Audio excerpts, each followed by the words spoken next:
Okay, thank you so much, ladies and gentlemen, for joining us from wherever you're watching us.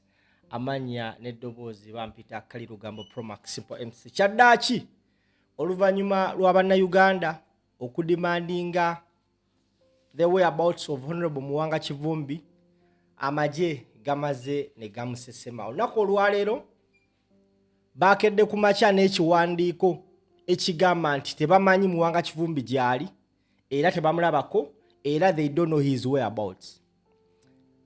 Abakulembeze ba National Platform okuli Secretary General David Rubongoya, Akanso Muyizi, kusana abakulembeze abalala babadde bakyali ku High Court okuwulira defense y'amaje ne bategezebwa nti Honorable Muwanga Kivumbi bamudropinze ku police ye Natete. Njagala owulirize video.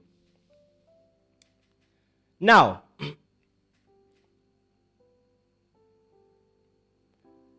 David Rubongoya, Joel Senyo inabakulembeza alaba National Platform badukiddewo misinde okugenda ku police ye Natete.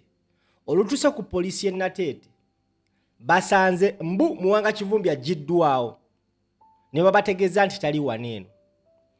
Era ne bafuna someone who tipped them off nti Muwanga Kivumbi atwaliddwa ekibibi rather ebutambala ku kooti. Bwe batyo ne badduka bonnambiro. Omuntu yenna akeera ku makya n'atula mu kayumba ke n'atula gyali n'avaayo n'anyooma obukulembeze bwa National Platform obuli under Robert Kyagulanyi Ssentamu Bobi Wine, tomanyi kyoyogerako. Bobi Wine n'abakulembeze ba National Platform bagenda kwogerwako, bagenda kusomwako ng'abasajja abateeka gavumenti ya Mwami Museveni kuninga ebiseera byonna. Oluvanyuma lw'okumala weeks almost 2 nga badimaninga Muwanga Kivumbi, week ewedde lwalinga lwakutaano if I'm not mistaken, Kyagulanyi Ssentamu Robert Bobi Wine yavaayo n'akola post ku mukutu ogwa X, simanyi oba mugijjukira. Post eyo ng'adimandinga ng'ayogera buli kimu kyonna ekyatuuka zaali ennaku z'omwezi nga 20 amala okukola post eyo, ekitongole ekirwanira eddembe ly'omuntu mu nsi yonna ekimanyikibwa nga Amnesty International nga kiyita ku mukutu gwakyo ogwa Amnesty East Africa bavaayo ne bakola post nga badimandinga gavumenti okulirizinga Honorable Muwanga Kivumbi in 7 days. Bakola post nga balagira gavumenti okuta Muwanga Kivumbi in 7 days. Okusinzira ku post gwe sebo banya bandaba, wogenda n'osoma post eyo kandabe wano. Okay, now wano bagamba authorities must disclose his fate and whereabouts immediately and unconditionally release him. Pending his release, they must ensure he has prompt access to his family, lawyers, and medical care he may require, and that he is protected from torture and other ill treatment. Yeyo post. Era mu post eyo ne balagira government ya Uganda okuleeta Muwanga Kivumbi, okuproducinga Muwanga Kivumbi either dead or alive in 7 days. Bawa government ya Mwami Museveni ennaku 7. Abasinga bagambanga wa ezo amnesty tezina bekisobola kukola, tezina kyezikola, boogezi. Ekiwandiiko ekyo wa post eyo bagiteeka ennaku z'omwezi nga 22 gwe njagala obale 22, 23, 24, 25, 26, 27, 28, leero ennaku z'omwezi 29 ziweze ennaku 7 ze baasaba batadde Muwanga Kivumbi. My goodness,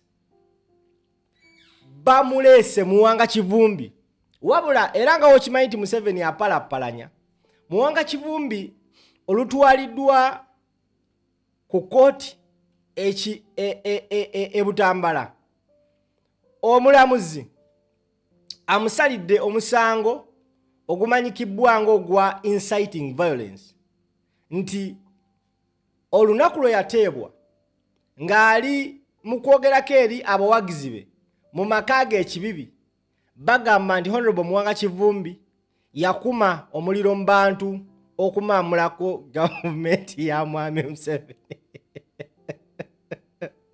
Munansonyiwuzika naye ebintu omuze binsesa sijja kulimba. Munansonyiwa naye ebintu mbisesa. Okusinziira ku omulamuzi. Because abantu bali bamanya agenda vayo olwaleero wabula omulamuzi amusindise ku alimanda mpaka ennaku z'omwezi obanga 11 musango gwa Amutadeko gwa inciting violence. Njagala owulirize ensala y'omulamuzi gy'asaze ng'asindika Muwanga Kivumbi ku alimanda. Tambuza video.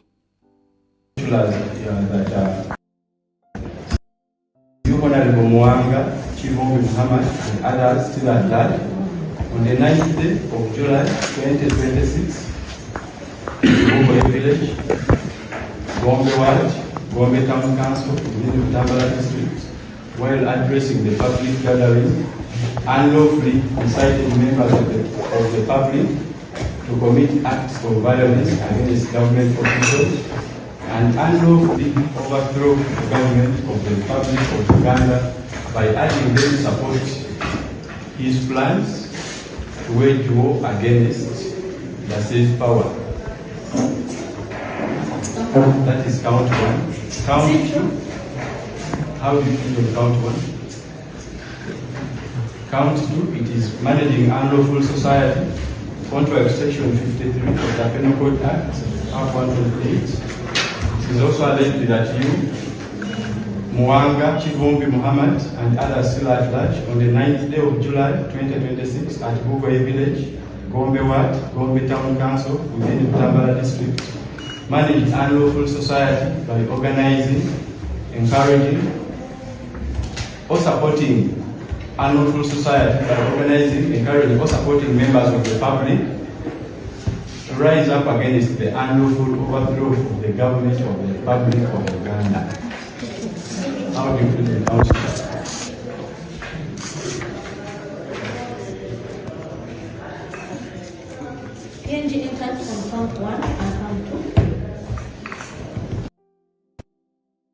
Okay, okusinziira ku mulamuzi asalidde Honorable Muwanga Kivumbi. Ebintu bya Uganda bisesa.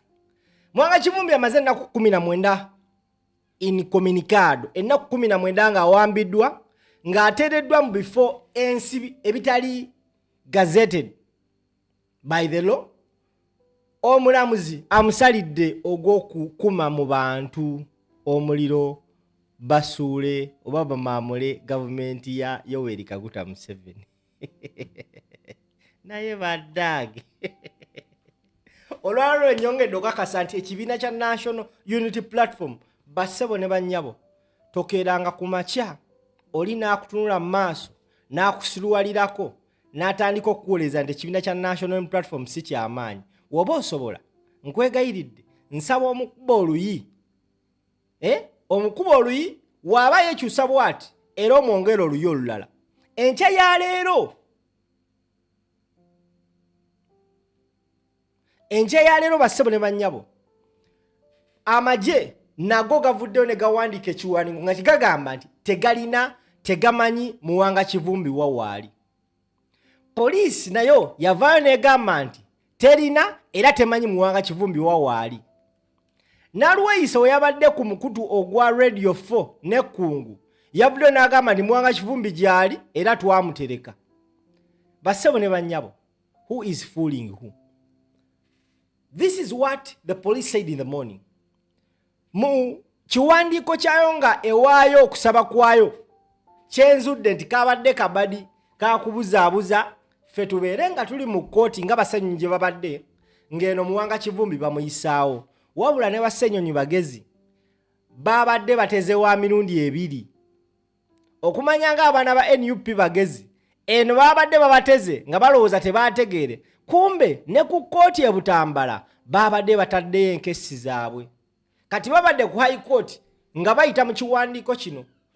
Omukulu eyasindikiddwa amagye ategeezezza n'agamba nti that in response to paragraph 9, 10 of the supporting affidavit, I have personally cross-checked with all gazetted detention facilities under the control of the Uganda People's Defence Force, and I confirm that the applicant is not and has never been in the custody of the Uganda People's Defence Forces at any material time. Olulabyako nengamba Mukama Katonda yakola emitwe gy'abaana abasajja. Mukama Katonda yakola emitwe gy'abaana abasajja. Bakugamba nti tebamanyi, tebalabanga, bakebedde buli wamu, tebalina we balaba Honorable Muwanga Kivumbi. Wabadde azze mu kkooti azaaliko abamugoberedde nga bakutte emmundu. Abaffe ekibuuzo kyembuuza, Muwanga Kivumbi tabanga oba abadde ku best hotel. Kuba kati bayinza okera okubanyira batugamba Muwanga Kivumbi abadde nga yeekwese ku best hotel. Yes, these people are not ashamed at all. Wabadde aleetebwa mu kooti Honorable Muwanga Kivumbi aleeteddwa ng'amagye mu bukuumi obusinga okuba obw'ekitalo, nga kiraga nti abadde akuumibwa magye, gy'abadde ali abadde mu bannamagye nga be bamukuuma. Naye omukulu omu wa poliisi yavudde n'ategeeza eggwanga nti Muwanga Kivumbi tebamanyi gy'ali era tebannamulabako. Awo then I'm asking myself, who amongst us is fooling who?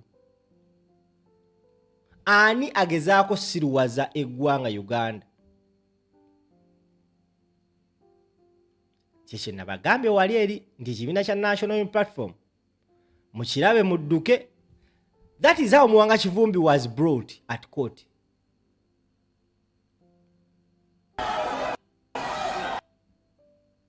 We batyo bamulese ku kooti azze nga aliko abasajja bali bakawuula nga balinganga abakutte omutujju abadde alina bbomu ng'oba alina waagenda okutugumbula laba emmundu ezimubaddeko.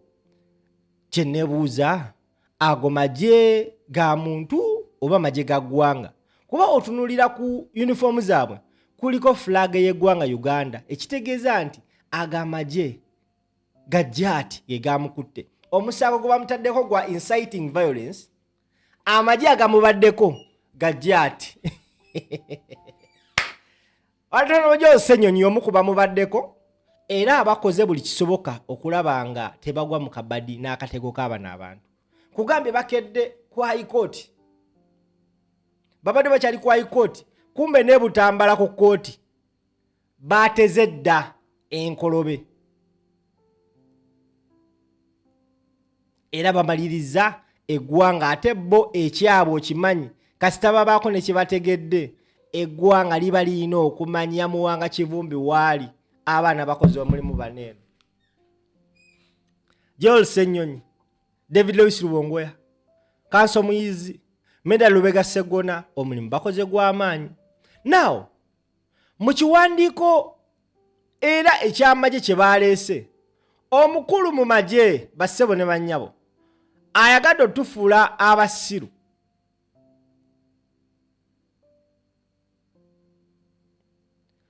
Yavuddeyo mu kiwandiiko kye yawandiise n'ategeeza eggwanga nti in the response to paragraph 6 of the supporting affidavit, I categorically deny that officers of the Uganda People's Defence Forces abducted or unlawfully detained the applicant as alleged. Wano mu kiwandiiko kyabwe beegaana nti tewali mukuumaddembe wa UPDF yakwata n'asiba Honorable Muwanga Kivumbi. Abakulu bano kye bagamba. N'agenda mu maaso bassebo ne bannyabo. In further response to paragraph 6, Thereof, the dependent has not disclosed the basis upon which he concluded that the person allegedly involved were officers of the Uganda People's Defense Forces, nor has he exhibited any material linking the respondent to the illegal alleged incident. Abasajja ba National Unity Platform balabisizza ne bayanika UPDF mu posti ya David Lewis Rubongoya gye yakoze ku makya gye nakereddeko video nagikoze gyeri. David Lewis Rubongoya mu posti ye yavuddeyo n'ategeeza eggwanga nti abasajja baneeno bavuddeyo ne beegaana Honorable Muwanga Kivumbi. Nga bwe bazzenga beegaana abantu abalala. Era nakuwa example z'abantu bwe bazze beegaana. Kanoonye posti lwaki mba neekooya. Yes, posti ino ngifunye. Kuba kati ensonga eno tugenda gimulungula mpaka ku last point. Amanya bampita kali Lugambo Promax Poems. Nze mbangawo always kasita lugwawo. Expect me mu mbeera yonna. So, gwe kyolina okukola kiri kimu, oba olina kuvuga buvuzi video, ebisigadde gwe n'obitulekera, ffe ne tufaafaagana nabyo. Njagala owulirize posti ya David Lewis Rubongoya ino. Gifunye. Yeyo post. David Lewis Rubongoya mu posti eno yagambye the military has also filed an affidavit denying knowledge of the whereabouts of Honorable Muwanga Kivumbi. They state that they did not abduct him and that he is not under their custody. This after the police also denied knowledge of his whereabouts. Of course, we've seen these kinds of denials before, including in the case of Kenyans and that of the two NUP deputy presidents. They lied on oath that they did not have them, only to produce them days or weeks later under normal times. Officers who lie on oath would be held liable for perjury. Hopefully, they will soon produce Honorable Muwanga Kivumbi and take away the incredible pain that has engulfed his family. Njagala owulirize posti eno. Wanagambye ako kenkozeko ka highlight. They lied on oath that they didn't have them, only to produce them days or weeks later under normal times. Under normal times, officers who lie on oath would be held liable to perjury. Abakulu baneeno bavuddeyo ne beegaana nti tebalina Honorable Muwanga Kivumbi. David Lewis Rubongoya n'agamba nti bano abantu bazzenga bakola ensonga eno, kino ekintu bazzenga bakikola. Nakuwa example bakwata Bannakenya ababiri bava bagamba tetubalina, tetubalabangako era biki later on baba producing. Same apply to Kano Kizza Besigye, naye kyekimu tetumuyina, tetumulabangako, tali naffe, ne bamaliza ne bamuproducing. David Lewis Rubongoya agenza otekayo posti eno. Ndowooza alabika yasoma dda abantu bano n'agamba kati bano balina enkolobe gye baagala otuzannya. Yemu ku nsonga lwaki babadde balina okusiidinga abakessi eri ebutambala. Kubanga babadde bakimanyi baagala Muwanga Kivumbi bamuyiseeyiseewo mpola. Sweet. The question is very simple. A person ali ku musango gwa inciting violence, why all those people around him? Ye kirala, kale inciting violence tukkiriza. Abaddewo ennaku ezo 19 z'abadde tali mu public domain.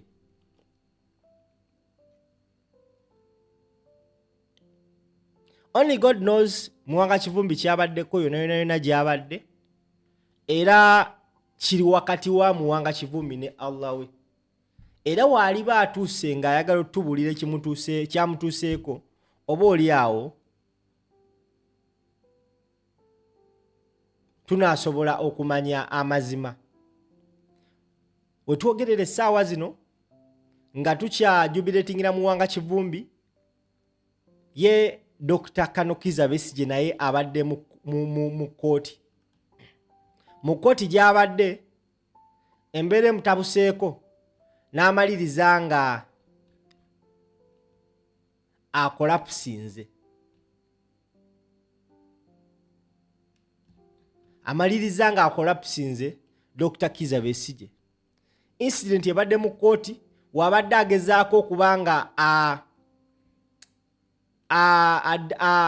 oba nkiyite ntya awakanya ebibadde byogerwa mu kooti mwabadde kimuviiriddeko okukolapusinga, era moment eyo has been captured on camera.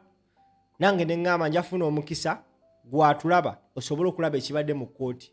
Eno Muwanga Kivumbi abadde aleeteddwa n'eri Kano Kiza Besigye naye abadde aleeteddwa mu kooti okwongera okuwera ennemba n'omusango gwe gwabadde awera ennemba nagwo okumala ebbanga. Yeno embeera ebadde mu kooti Kiza Besigye watukidde okukolapusinga. Let's watch and come back. Stop. You stop. The plan over Stop. With who? Stop. With Dr. Kiza Besigye, with Frank Tehiri, and Joe Gwakukuma. Okay. Yeye embeera ebadde omusajja wattu babadde bamusomera emisango oba documents n'alaba nga mbutuufu it is too much n'asalawo mugamba stop. Ndowooza amaanyi akozeseza mangi bw'atyo omusajja wattu nakkirira bw'atyo mu by'okusaaga. Naye gavumenti eneesaaga omusajja ayinza ofiirawo Kano Kiza Besigye essaawa zino. I want you to closely take a look at that clip. As we talk right now, Kiza Besigye is trending number 1. Omusajja akkiridde mpola. Stop. Nakkirira nga amaanyi gamwete talina amukwatako. Bw'atyo n'agwa ku ttaka. Agudde ku ttaka. Nze simanyi na kumanya wa gye tulaga bannaaye naye nga basebo ne bannyabo ekintu kigenda kutokota. Like on a serious note. Muwanga Kivumbi bamutaddeko omusango gwa inciting violence, okukuma Mubantu omuliro. Bagamba mbu ennaku z'omwezi lwe yateebwa nga addressinga abantu be ewuwe yayogera ebigambo bo bye balowooza nti byali bikuma Mubantu omuliro. Okusinziira ku balooya be okubadde Kanso Muyizi, okubadde Medal Lubega Sseggona bavuddeyo okwadressinga eggwanga ku nsonga za Honorable Muwanga Kivumbi. Njagala owulirize Medal Lubega Sseggona, lawyer wa Honorable Muwanga Kivumbi, omu ku balooya be, Kanso Muyizi, David Lewis Bongoya, ne Joel Senyonyi ababadde ku kooti nga batunnyonnyola embeera oba the way forward na kiki kye bazzaako nga balooya mu nsonga z'okusekyuwalinga freedom ya comrade munnaabwe Honorable Muwanga Kivumbi. Let's watch this ate tukomewo n'ebirala tovaawo. Tulakuba badde bamanyi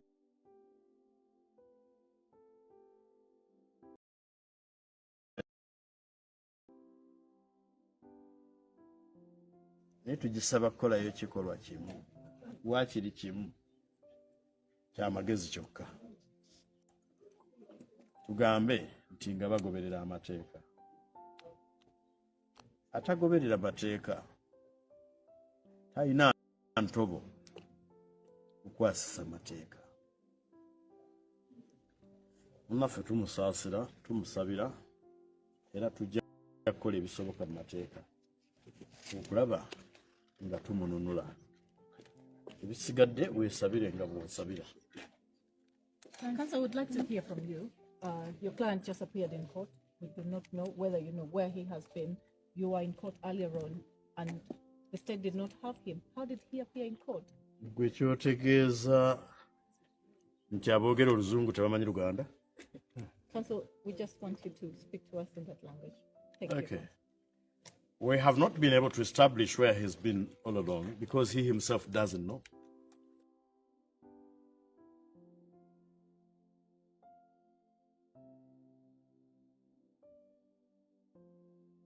Bisaaga mugenda kalaba kankatereze temufaayo ne munansonyiwamu bikyankalanamu ebimba by'omuzungu naye tukola buli kisoboka okulaba nga tukutuusaako because eno statement y'abaloya be yankizo nnyo era oba oliawo eggwanga liba lirina okumanya exactly what happened ku Honorable Muwanga Kivumbi abadde mu kooti olunaku olwaleero aleeteddwa e Butambala kooti era bw'atyo ne bamussaako omusango gw'okukuma mu bannansi omuliro kye bayita inciting violence. Counsel, I would like to hear from you. Your client just appeared in court. We do not know whether you know where he has been. You were in court earlier on, and the state did not have him. How did he appear in court?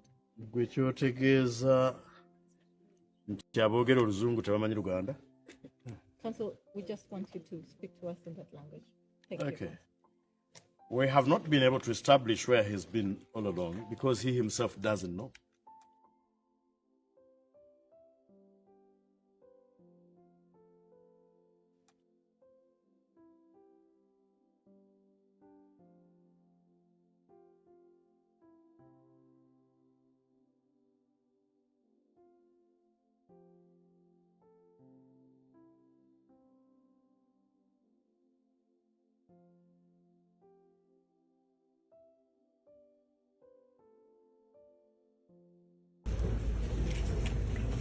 Olwaleero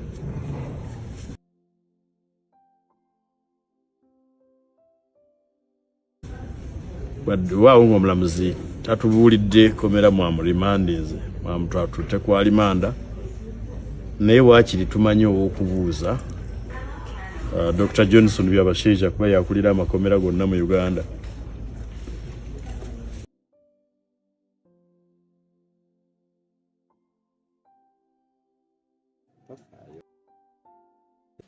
Nga tumununula ebisigadde weesabire nga bw'osabira. Counsel, I would like to hear from you. Your client just appeared in court. We do not know whether you know where he has been. You were in court earlier on, and the state did not have him. How did he appear in court? Gwe kyotegeeza nti aboogera oluzungu tebamanyi Luganda? Counsel, we just want you to speak to us in that language. Thank Okay. you. We have not been able to establish where he's been all along because he himself doesn't know.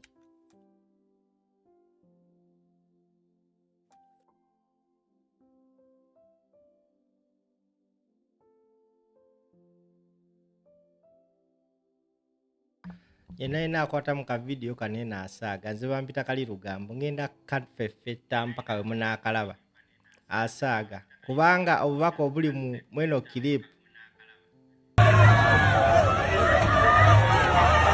bukulu nnyo nga gye nkomezza era kibakakatako okubuulira mu mbeera yonna n'olw'ensonga eyo ngenda buba wabasaaga Ekifo ekitali gazete ekitamanyiddwa mata tuba tubadde tetulangira. For the rest of the proceedings you are able to follow, we presented sureties within this shortest time. We were able to urge out his case to justify bail. Unfortunately, there is a misunderstanding of the law by so many people. The accused is not supposed to justify his bail because the freedom is guaranteed in the Constitution. Once he satisfies the criteria set out in the bail guidelines to demonstrate that he has a fixed place of abode, He's not a flight risk. He has no intention of interfering with witnesses, if any, that are not known to him anyway. It is the state to justify the clawback on his freedom. Unfortunately, the norm seems to be different. Some people think that the person must justify why he should be free. An innocent person is not required under the law to justify his freedom. So with all that, I think the Honorable Court, in its greatest wisdom, has adjourned the matter to 11th, basically another 2 weeks, close to 2 weeks.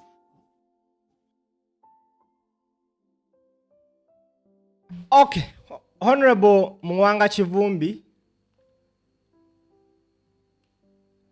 Honorable Muwanga Kivumbi ombaka ayaliko mbaka wa Butambala asindikiddwa ku alimanda for 2 weeks agenda kubanga akomawo mu kooti ennaku z'omwezi nga 11 wabula mugensinze okutegeera oba okumanya era aganneewunyisiza omulamuzi wabadde amusindika ku alimanda tababuulidde komera ki mwamututte wabula looya we Medal Lubega Segona ategeezezza nti at least bamanyi right now ani amulina nti saga ya Kibalama otwogerera essaawa zino eyawukanira ddala ku saga ya Muwanga Kivumbi nti Kibalama ye tebamanyi wawaali. Muwanga Kivumbi right now abadde abuze for almost 20 days. Right now family ye eyinza okuba nga nzikakkamukko akatini kubanga wabadde amaluyo agabadde gatambula ti Muwanga Kivumbi yafa baamutta agatambula yakubibwa bubi nnyo tasobola natambula. Such things bibadde bitambula. Now eyo doubt mu family eteeka okuba right now nga eweddewo. Ensi etegedde wawaali era agenda kubanga akomawo mu kkomera mu kooti ennaku z'omwezi nga 11 okwongera era okuwera ennemba n'omusango ogwo gwe baagala okumussaako ogwa inciting violence. Okusinziira ku mulamuzi wabadde asoma agambye nti ku lunaku olwo ye n'abalala be batannaba kumentioninga akantu akabadde kakulu era bagenda kukwatirako abantu abo mu by'okusaaga ti Honorable Muwanga Kivumbi n'abalala kwegamba kyembirivinga nti kano akasango ka inciting violence kabadde kateekeddwawo just kukweka kubuzaabuza kulimbalimba ekituufu because there is no reason whatsoever ebadde ekwasa Honorable Muwanga Kivumbi. Mu bigambo byonna bye yayogera temulimu ki inciting, yali so calculative mu bigambo bye because yagenda ova mu kkomera ng'akimanyi nti kyonna kyakola kisobola omuddisaayo era yali very calculative okwewala ebyo. Naye olw'okubanga nti abantu abamu bakola buli kye baagala bwe bakyagalidde yakwatibwa. First and foremost n'engeri gye yakwatibwamu teyali nnungi, teyali mu mateeka. Nnaku 19 teyamanyi gy'ali. 19 days no one knew where he was. It was after several demands, tweets, posts on Facebook, videos on TikTok. Abasajja ndowooza akaliro ne kabatabukako abaana babanjizza Muwanga Kivumbi. Nze mbadde nkola video waneeno ng'okebera mu commentary section ku comment ebitaano z'olina nga kuliko comment nga 3 abasajja bagamba weyayize Muwanga Kivumbi. Gwe newoteekayo kantu ko just kunyumirwa bulamu nga mulala agamba it is okay naye Muwanga Kivumbi aliwa. Abaana babanjiza Muwanga Kivumbi ku kyendabye ku kooti e Butambala a court etabadde announced in just short notice. Abantu bazze ku kooti e Butambala nga bangi. Wano nno waliwo message esindikibwa. The government itself is likely to create another monster for themselves. Yeah. Kuchendabye ku kooti, government esazeewo okucreatinga another monster for themselves.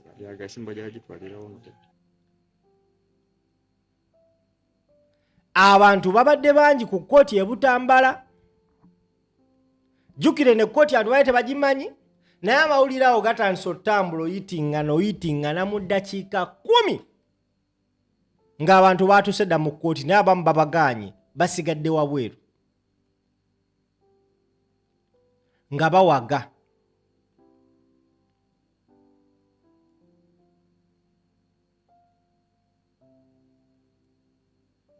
Kale katuwulirize finally maze nenkatereza. Quoted lawful incarceration. Very unfortunate. Even that day will come. For clarity, what is it charged with and what are the particulars according to what the state? Honorable Kivumbi is charged with managing an unlawful society. I will not take you into the technical intricacies. Because you know the English say, when your enemy is making mistakes, you do not interfere. So for that reason, I will not disclose the technical intricacy with that. I continue to know it alone with my team. The second offense is inciting violence. Again, I will not discuss the technical intricacies of the particulars disclosed in the charge sheet. I'll leave it at that. Thank you very much, Counsel. Emisango bamuvunaana ekisooka okuddukanya akabiina akamenya amateeka. Ekyokubiri bamuvunaana inciting violence, okukuma omuliro mu bantu.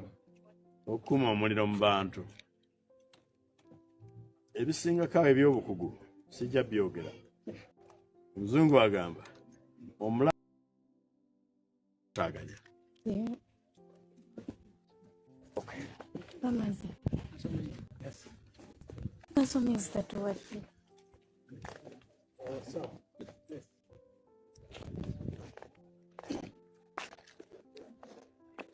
Kale embela bwete bwindi e Butambala security tight.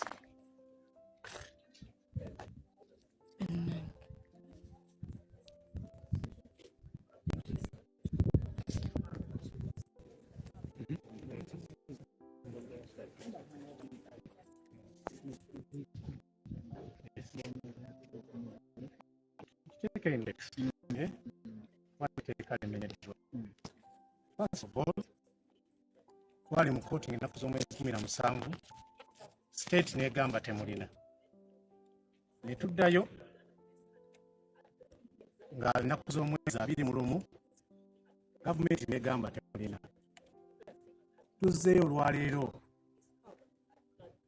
ku makya mu kooti, mu high court.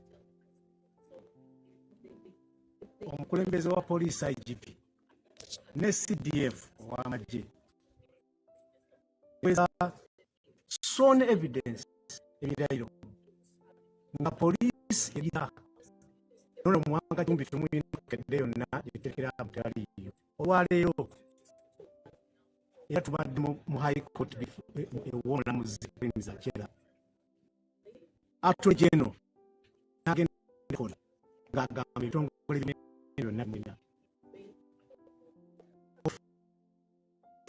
omukisa netufuna message nga zivudde mu bannamawulire asuuliddwa enatete netugamba omulamuzi era omulamuzi gamba Attorney General baba batyanga bo ya head of you mugende munoonyereze mukumewo enki ekubira mu kooti mu kooti 8 oba report oba yazunedda ekitunyisiza kwe kujja ate mu kkooti wano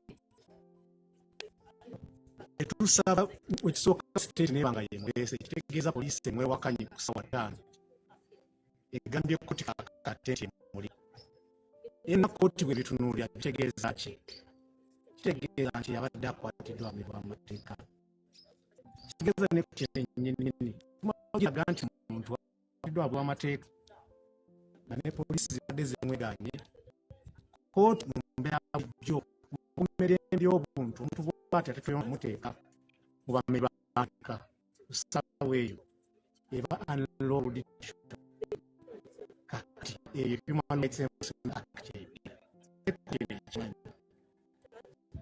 kyekyo lwaki omuleezi wa gavumenti tetatona abadde kwepaka nti kiwunyisiza mukwate twongere kati byonna byonna bikulaga tutaasa okweraliikirira wajakira naye tugenda nga bannamateeka tugenda z'omwezi 12 omukisa gwa byonna omuntu alabiddwa nga mumu ekiwalaze nti okosefu naye byonna byote bisaze olwaleero neyogerayo tujja kudda mu kkooti nga kutubeera. Would you file an application against Richard? No, of course, bino gye biseera tugenda bireka bulesi twabaddemu nayo tuginyonyola ensonga ziripooti iwe ensonga zakutambudde ate eri kkooti ey'obuyinza ne ku kkooti netulowooza ejja kuba kyetugamba kugenda maaso ne mate.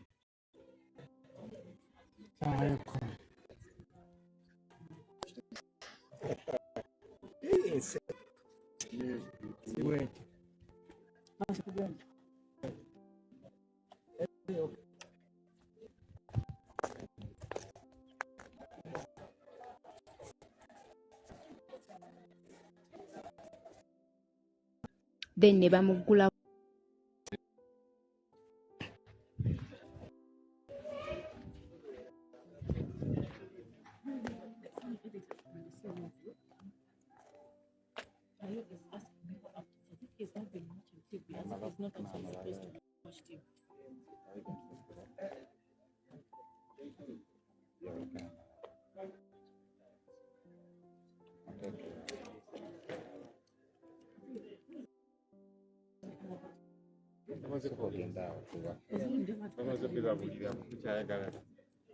twagala bibi. So, kati mwinzako kwa lawyer mu mwasomesa. Waliyo nga mbona waliyo. What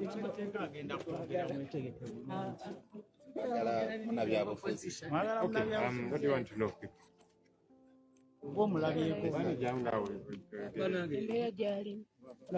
Gwomulabyeko ali mu mbeera ng'oggyeko byatubuuza.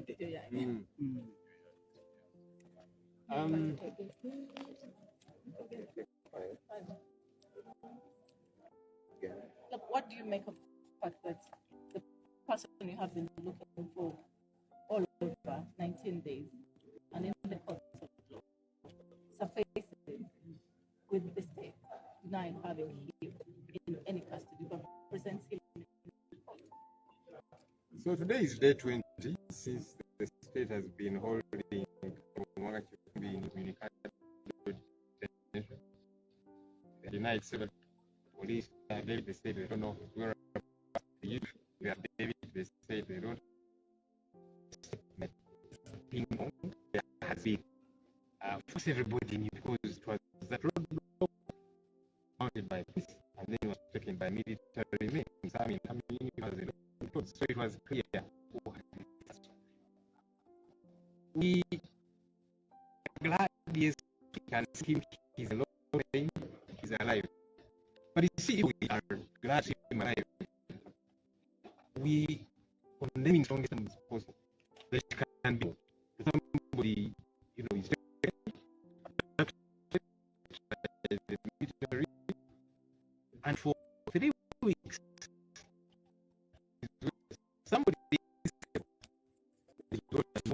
and the state can over this. This is a really where because if somebody can be held family doesn't know, lawyers don't know, his whereabouts are not known, and it's okay. Not okay. Have him released today because he's in a lot of pain, so that's they were beating him every single day, everywhere.